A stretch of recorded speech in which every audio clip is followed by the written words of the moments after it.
The earth trembles, but not from missiles or tanks. It trembles because the soil of Africa is stirring, and when soil awakens, seeds rise. For decades, the world has been told to fear the power of China, to fear the ambitions of Russia.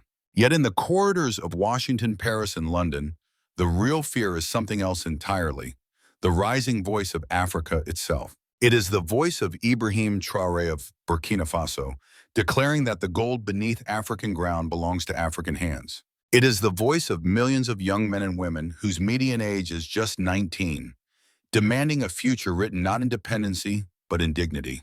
It is the voice of a continent that holds 60% of the world's uncultivated land and 30% of its minerals, yet is still described as poor. That contradiction is not an accident. It is the architecture of extraction. Do not look away. What comes next may reshape the global map. Subscribe and walk with us, because this story belongs to all who believe in justice. But if Africa holds the soil, the seed, and the sun, what happens when it chooses to harvest for itself? In the heart of West Africa lies Burkina Faso, a landlocked country often dismissed as small, fragile, or dependent. Yet in recent years, it has become the stage for one of the most striking assertions of sovereignty on the African continent. Under the leadership of Captain Ibrahim Traoré, the young head of state who rose to power in 2022, Burkina Faso expelled French troops, terminated military agreements that had defined its post-colonial security, and began rewriting the contracts that governed its mines. These were not isolated gestures of defiance. They were declarations of a new template for African independence. The symbolism was powerful. For over 60 years, French soldiers had been stationed across Francophone Africa under the pretext of partnership.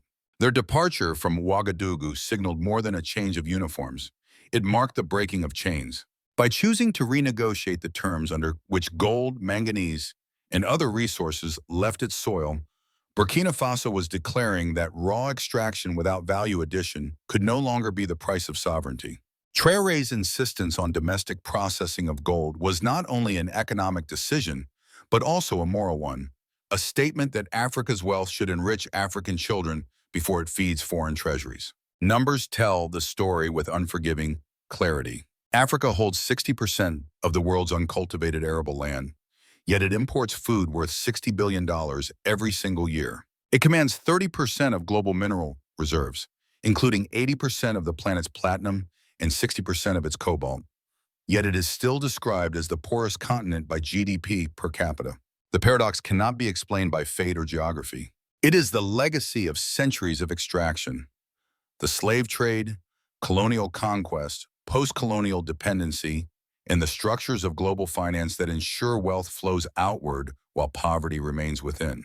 The decision of Burkina Faso to reclaim its gold and seek food self-sufficiency is therefore more than a national project. It is a microcosm of continental transformation. Traoré's speeches often echo the memory of Thomas Sankara, the revolutionary leader of the 1980s who planted 10 million trees, launched literacy campaigns, and achieved food self-sufficiency in just 4 years before his life was cut short. Sankara had warned that he who feeds you controls you. Traoré repeats that lesson in a new age, drawing legitimacy not only from the struggles of the past, but also from the aspirations of Africa's youngest generation. What makes this moment historic is not only the courage of one leader, but the resonance across borders. In Mali and Niger, governments have followed a similar path, severing ties with long-standing military patrons and demanding that natural resources be placed under national control. This regional wave reflects a deeper continental awareness that political independence without economic sovereignty is a hollow victory. The soil is rich, but for too long it has been tilled by hands from far away. The seed is there, but the harvest has been exported before Africans could taste it. Now, for the first time in a generation, the possibility of cultivating both soil and destiny lies in African hands. The figures of GDP, land, and minerals cease to be abstract when they are linked to schools, hospitals, jobs, and dignity. They are not mere resources, they are the foundation for freedom. But reclaiming the soil is only the beginning. What happens when the courage of one landlocked nation becomes a spark for an entire continent? Every struggle for independence reaches a moment when symbols become louder than statistics. For Burkina Faso, that moment arrived when the tricolor flag of France was lowered, and foreign troops marched out under the watchful eyes of a jubilant crowd. To outsiders, it might have seemed like a minor geopolitical shift. To those in Ouagadougou, it was a liberation of memory, a reminder that sovereignty is not gifted, but seized. The atmosphere echoed the legacy of Thomas Sankara, whose brief presidency in the 1980s remains a beacon across Africa. Sankara had transformed a nation by planting millions of trees, leading literacy campaigns, and achieving food self-sufficiency in less than half a decade. His assassination silenced a voice that called for true independence. Yet his words live on. It is better to eat from our own soil than to beg from others. When Ibrahim Traoré announced new policies of resource ownership and food security, young Burkinabe carried Sankara's portrait into the streets, chanting slogans that fused past sacrifice with present determination. The international reaction revealed the scale of the challenge. Western media outlets painted Traoré as reckless, a Russian puppet, or a destabilizing force in the Sahel. Headlines dwelled on alleged instability, yet gave little space to the overwhelming popular support visible in rallies and town halls. The double standard was obvious. Authoritarian leaders loyal to Western interests were praised as stabilizing, while leaders who prioritized African interests were vilified as dangerous. This pattern is not new. When Patrice Lumumba sought to assert control over Congo's mineral wealth, he was assassinated within months, with the involvement of the CIA and Belgian operatives documented decades later. When Muammar Gaddafi proposed a Pan-African monetary fund and a gold-backed currency that could free Africa from the CFA franc system, Libya was bombarded and left in ruins. The consistency of these interventions reveals a simple truth. The fear is not dictatorship, but independence. In Burkina Faso, ordinary citizens felt the weight of history pressing on their shoulders. Young men spoke of dignity rather than aid. Women carrying baskets to the market repeated slogans about feeding their families from African soil, not imported grains. University students shared clips of Traoré's speeches on social media, drawing parallels with Sankara and debating how sovereignty could be achieved in practice. The sense of collective purpose will pulse like electricity through the youth of a nation whose median age is just 19. And yet, with every surge of pride came the shadow of risk. Burkina Faso faces jihadist insurgencies in its north, economic constraints in its cities, and diplomatic isolation in international forums. The question loomed, could a nation so vulnerable bear the weight of such defiance? Could a small country defy the gravity of global finance, military might, and media narratives aligned against it? The answer lies not in numbers but in conviction. The courage of Traoré is amplified by the solidarity of Mali, Niger, and the growing Pan-African sentiment across borders.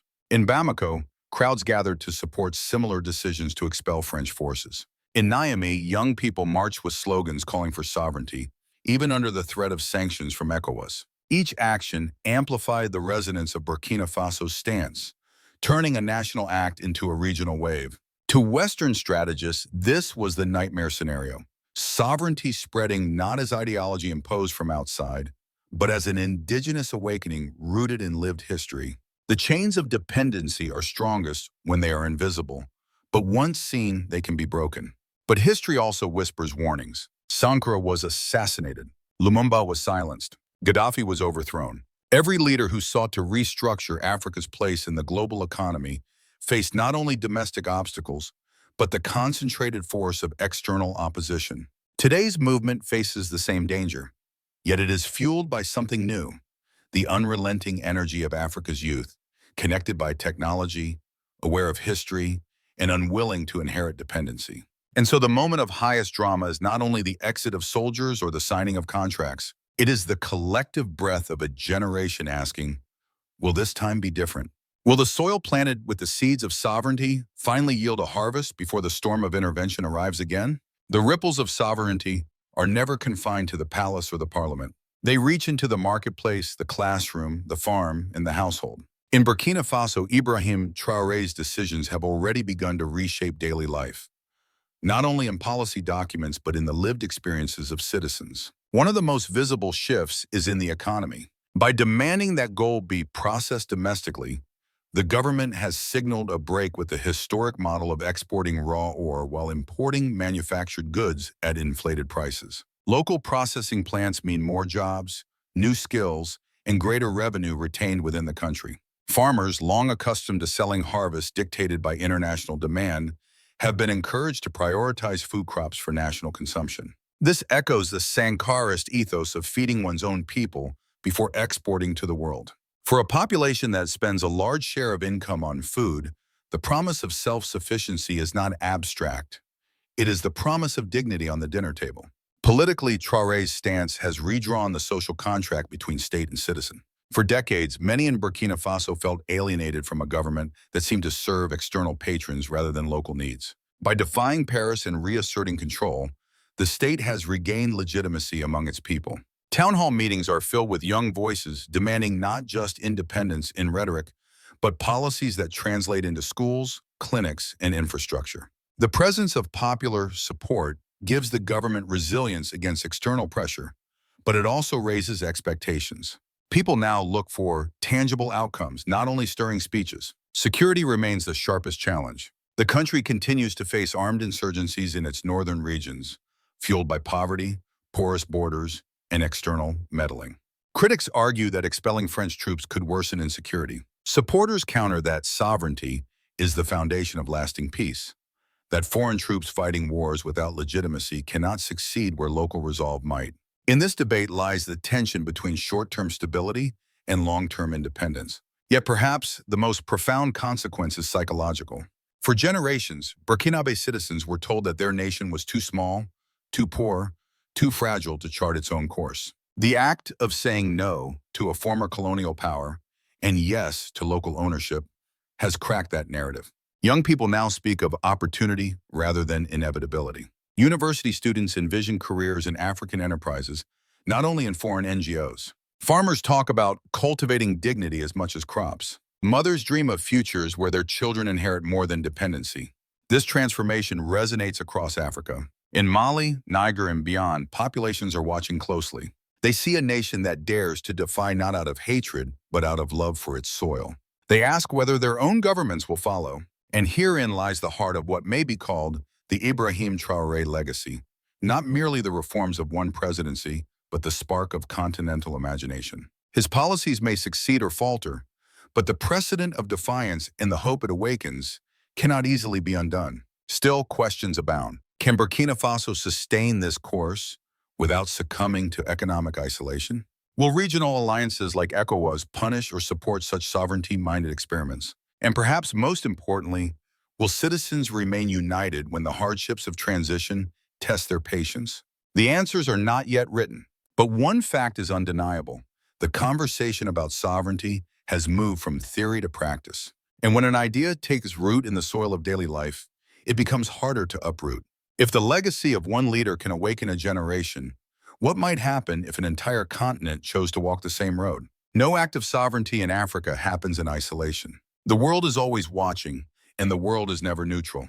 When Burkina Faso, Mali, and Niger charted a path away from traditional Western alliances, reactions poured in from every corner of the globe, each shaped by history, interest, and fear. The African Union and ECOWAS found themselves caught between principle and pressure. On one hand, they are mandated to uphold stability and constitutional order. On the other, they cannot ignore the groundswell of popular support for sovereignty-driven governments. Sanctions were threatened, condemnations issued, yet these measures rang hollow when images of jubilant crowds filled social media feeds. In the eyes of many Africans, such institutions appeared more aligned with external powers than with the voices of their own people. Europe responded with alarm. France, whose military presence and economic arrangements have been challenged most directly, portrayed Traoré and his allies as destabilizing forces. French officials warned of regional insecurity, while their media outlets framed the new wave of leadership as puppets of Moscow. The European Union echoed these narratives, worried that its access to resources and markets could be disrupted by governments prioritizing national ownership over foreign contracts. The United States adopted a cautious stance. While Washington publicly emphasized democracy and human rights, its true concern lay in maintaining influence in a region increasingly open to non-Western partnerships. American strategists feared that the expulsion of Western troops and the renegotiation of mining contracts would limit U.S. leverage, creating openings for Russia and China. And indeed, both Russia and China seized those openings. Moscow offered military cooperation and technology transfer, presenting itself as a partner without conditional strings. Beijing continued to invest in infrastructure, railways, roads, and power plants, highlighting visible results where Western promises had long fallen short. For many Africans, the contrast was not ideological but practical.